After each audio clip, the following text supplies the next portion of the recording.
देखिए green TV YouTube पर भी, बस सब्सक्राइब करें और बेल आइकन दबाएं। नमस्कार दोस्तों, स्वागत है आप सभी का किसान बुलेटिन में और मैं हूं आपके साथ पारुल यादव। चलिए नजर डालते हैं किसान बुलेटिन में आज की बड़ी हेडलाइंस पर।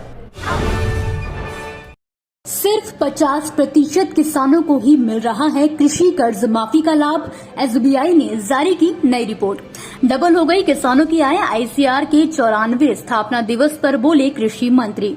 धान छोड़कर अरहर की खेती कर रहे किसान, कृषि विज्ञान केंद्र दे रहा है मुफ्त बीज। ग्रीन टीवी अपने प्यारे दर्शकों के लिए मना रहा है ग्रीन परिवार महीना, जिसमें ग्रीन टीवी से जुड़े दर्शकों को हर हफ्ते मौका दिया जा रहा है एक शानदार एंड्रॉइड मोबाइल फोन जीतने का।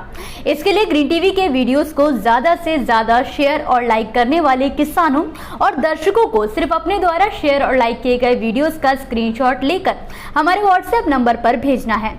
हमारा व्हाट्सएप नंबर है 9540300003। हफ्ते भर में जिस भी दर्शक द्वारा ज्यादा से ज्यादा वीडियोस को लाइक और शेयर कराया जाएगा, उन्हें ना सिर्फ एक अच्छा मोबाइल फोन ग्रीन परिवार की तरफ से तोहफे में दिया जाएगा, बल्कि उन्हें ग्रीन टीवी के प्लेटफॉर्म पर आने का मौका भी मिलेगा।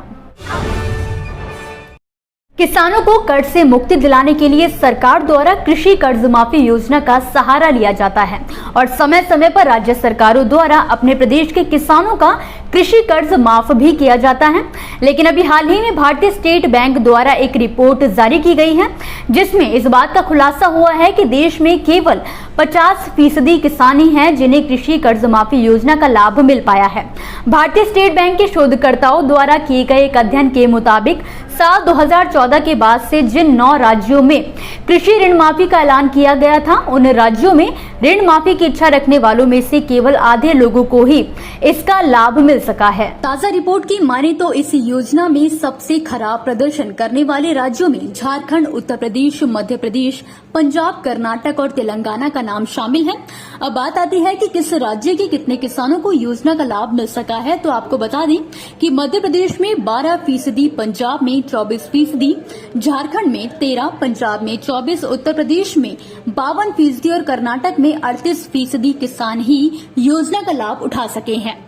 जाहिर है कि इसके बाद भी लगातार किसानों द्वारा कर्ज माफी की मांग की जाती है, जबकि कई किसान संगठनों द्वारा कर्ज माफी की जगह कर्ज मुक्ति की मांग की जा रही है। रिपोर्ट में माना गया है कि अधिकांश कृषि योजनाओं का लाभ भ्रष्ट अधिकारियों की वजह से किसानों तक नहीं पहुंच पाता है। भारतीय कृषि अनुसंधान परिषद के 94वें स्थापना दिवस और पुरस्कार वितरण समारोह के अवसर पर बीती 16 जुलाई को कार्यक्रम का आयोजन बड़े जोर शोर के साथ किया गया था, जहां पर मुख्य अतिथि के तौर पर केंद्रीय कृषि एवं किसान कल्याण मंत्री नरेंद्र सिंह तोमर भी मौजूद रहे। इस दौरान उन्होंने देश में कृषि की प्रगति पर बात करते हुए कहा कि देश में कृषि क्षेत्र और किसानों का तेजी से विकास हो रहा है।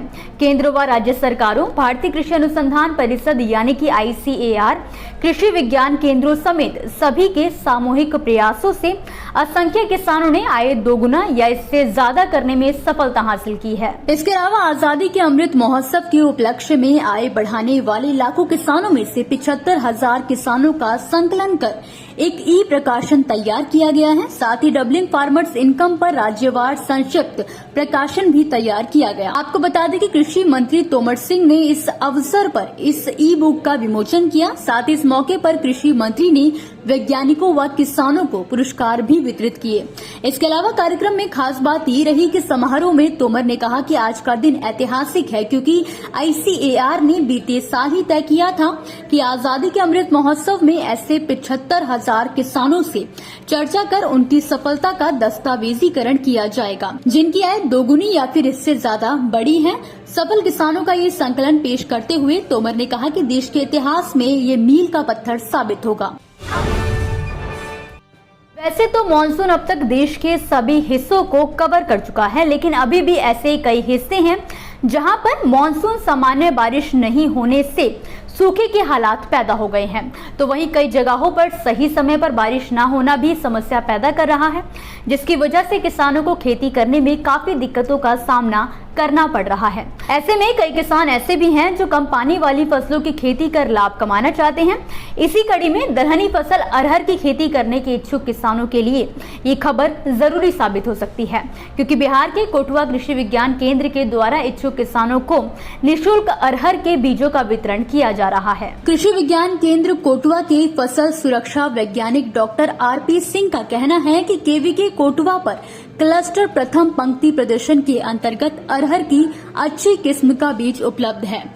अगर जो भी किसान भाई अपने खेत में अरहर की खेती करना चाहते हैं तो वो इसके लिए कृषि विज्ञान केंद्र कोटवा में जाकर संपर्क कर सकते हैं। जाहिर है कि जुलाई खत्म होने को आया है और अभी तक किसानों को ठीक तरह की बारिश देखने को नहीं मिली है। ऐसे में मौसम की बेरुखी देखकर किसानों ने भी धान की उम्मीद छोड़ दी है और दूसरी फसलों की तरफ रुख करना शुरू कर दिया है। दोस्तों, ये थी वो खबरें जिन्हें हमने आप तक विस्तार से पहुंचाया, लेकिन अब हम बात करेंगे कुछ ऐसी खबरों की जिनके बारे में भी आपके पास जानकारी होना जरूरी है। तो चलिए फटाफट से नजर डालते हैं खेती किसानी और कृषि क्षेत्र से जुड़ी आज की छोटी बड़ी अपडेट्स पर।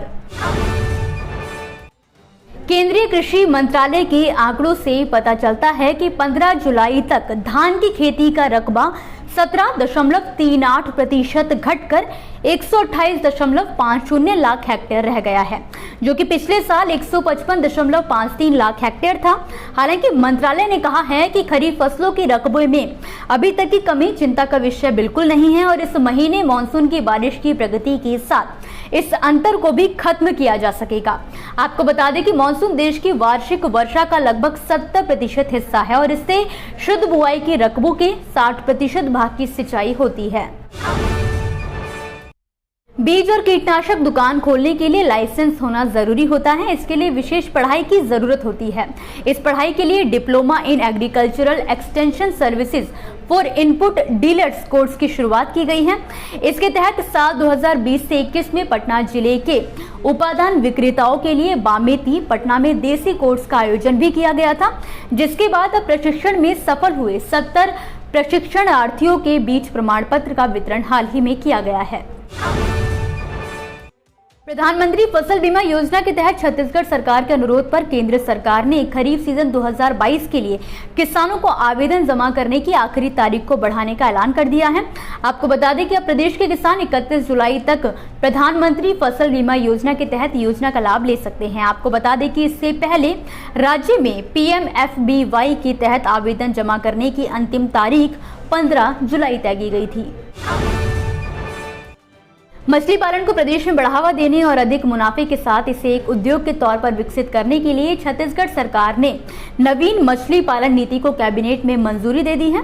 इसके अंतर्गत सरकार जलाशयों, नहरों, बैराज को मछली पालन के लिए 10 साल के लिए पट्टे पर दे रही है।